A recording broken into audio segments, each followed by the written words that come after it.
This is an Alfa Romeo GTV. It's a 2-litre T-Spark 16-valve Turismo. It's a two-door coupe, 2003 on an 03 plate. Done 111,072 miles. It's finished in Alfa Red with black leather upholstery. It's MOT'd until the 25th of April 2018.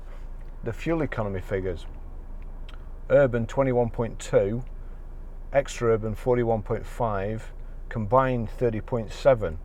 It has a 0 to 60 time of 8.4 seconds and a top speed of 131 miles per hour.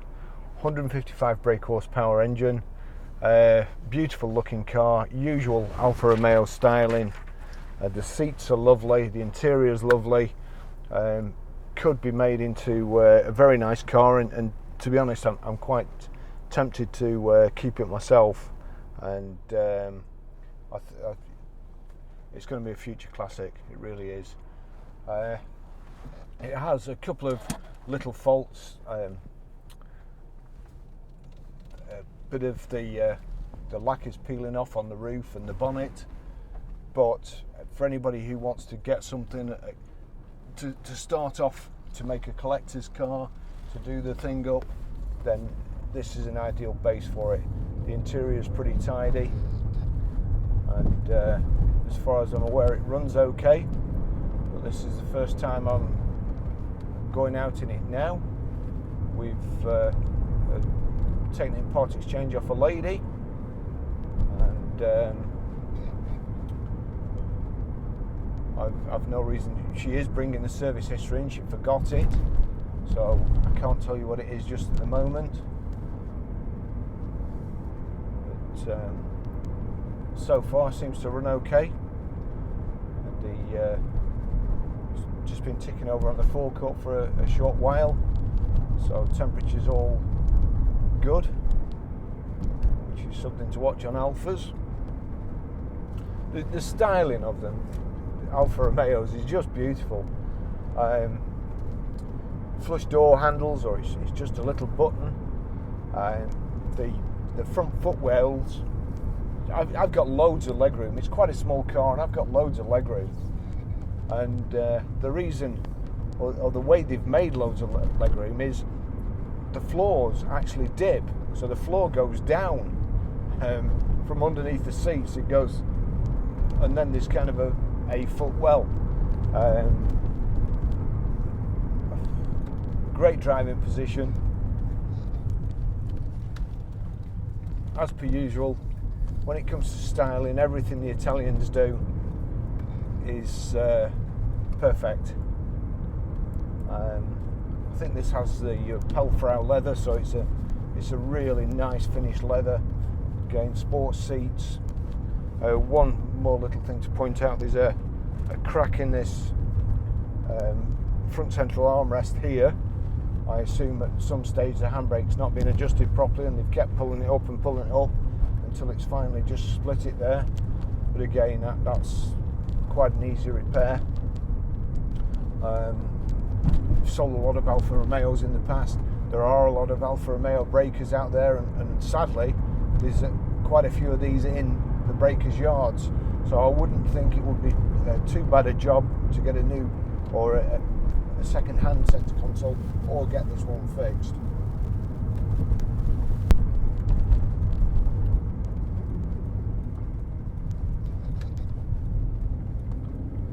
Just give it some gas.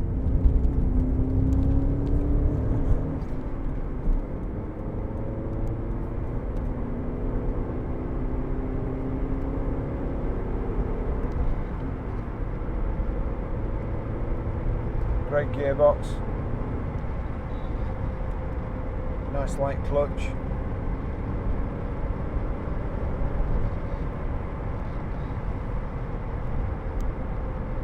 Five gears, not 6.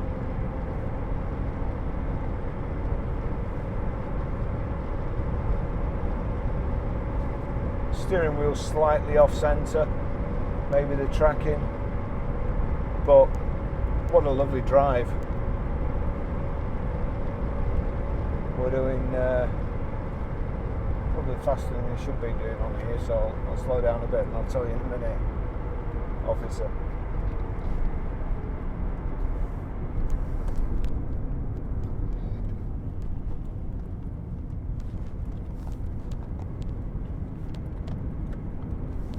I ran an Alfa GT myself a couple of years ago, and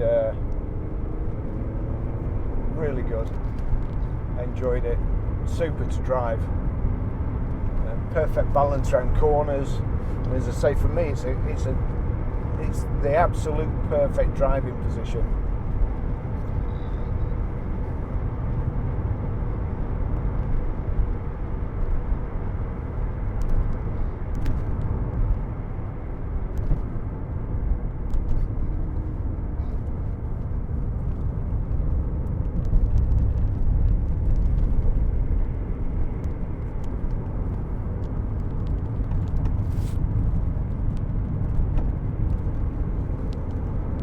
The way this thing drives,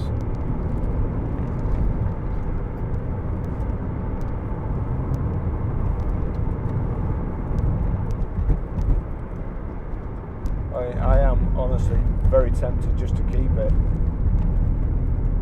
and do it myself. Very, very little work. This car looked absolutely mint.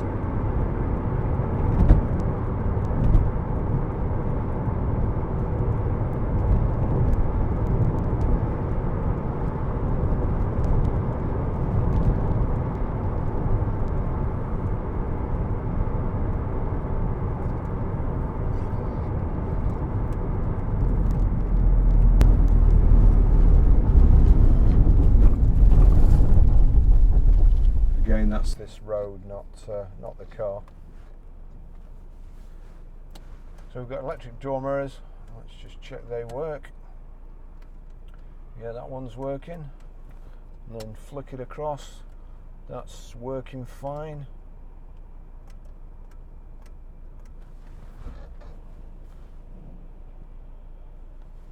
Steering wheel's all nice, 3-spoke. Wipers on the right, indicators on the left. Has air conditioning as well.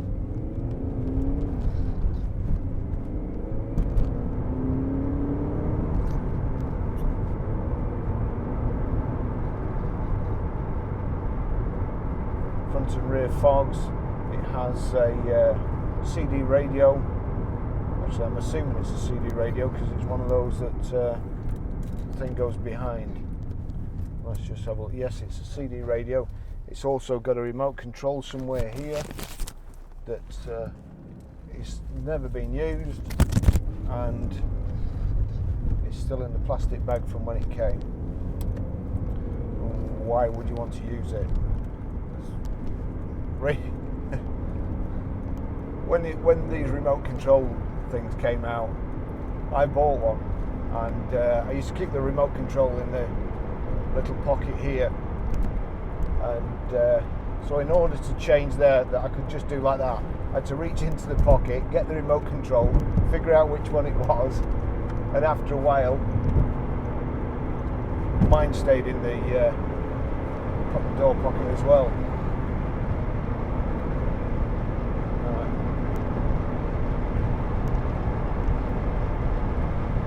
Crikey, that's going too fast. You really don't know you're moving. I was speeding a little bit then, which I don't want to do. So that's 70 miles an hour, just over 3,000 revs, nice and quiet, and it's a lovely car to drive. The suspension's great.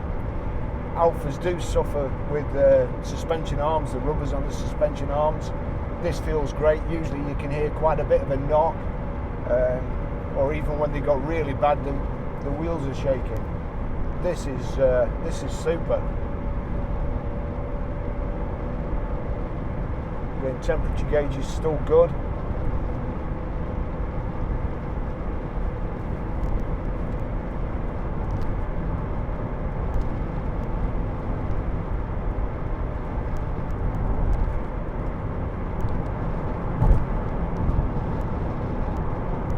Forward onto the country lanes just up the road here. The seat's very, very comfortable. This, how would you describe it? The leather's easy for me to say. The leather is sewn in strips, and the strips come up like a cushion, so it makes the seats even more comfortable. If you sat on a normal seat and your back's just straight on it, this feels like it's really, really well padded, and like the seat is bigger and thicker than it actually is.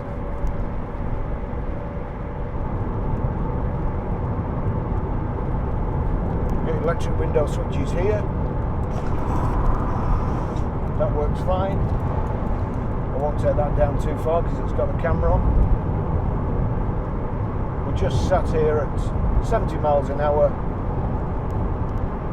and it's great.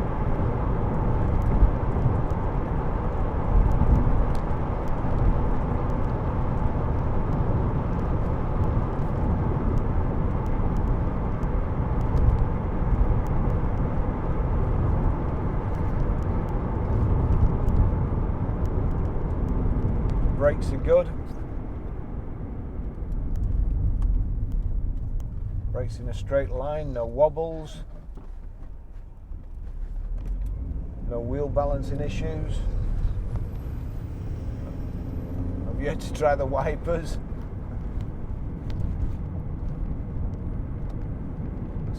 Steering on Alfa's just sublime. This guy in the Fabia would get out of my way and be even better.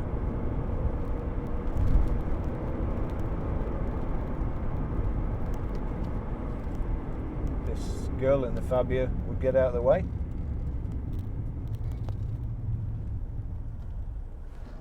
Okay, we'll try the wipers.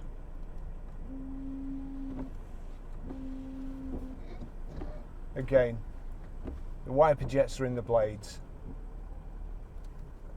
Alfa styling department.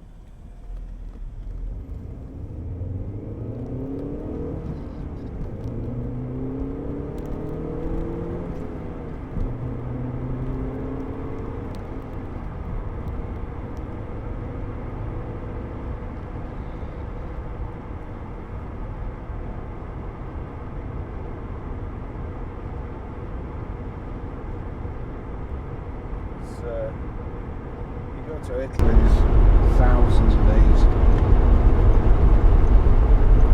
and not too long ago we had a 3-litre GTV convertible, and that was a beautiful car as well.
Smell in Waltney today, and although we're several miles away, that's the reason for it. Wow. the shit sprayer. Great. That explains a lot.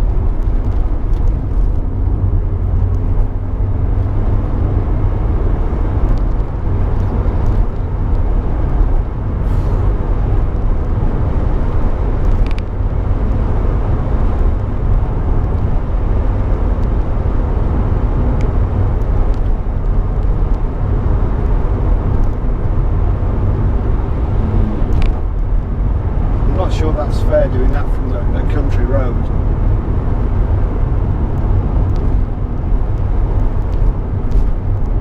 Especially one with blind bends and where people, Christ, leave me a bit of room, you.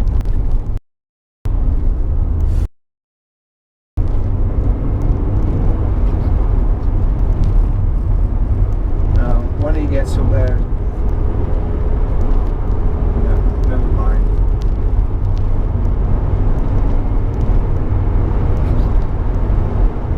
That little bend there is people go too fast up this road and then they can't go round the bend. They're carrying too much speed to go around the bend and keep within the confines of their lane. So consequently, if you're coming the other way, you've nowhere to go. You've either got the curb or to hit them. I used to go to work that way every morning, and the amount of times I'd be setting off about 6 o'clock in the morning, the amount of times there'd be a car in a field there where they'd just gone too fast and couldn't get around the corner.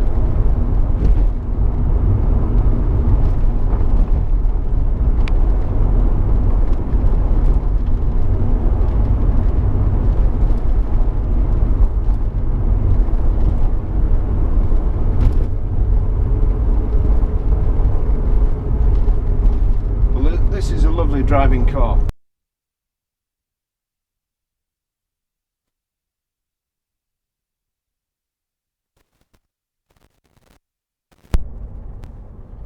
I've got out of the car with the microphone attached to me once too often, and I think I've broke the lead.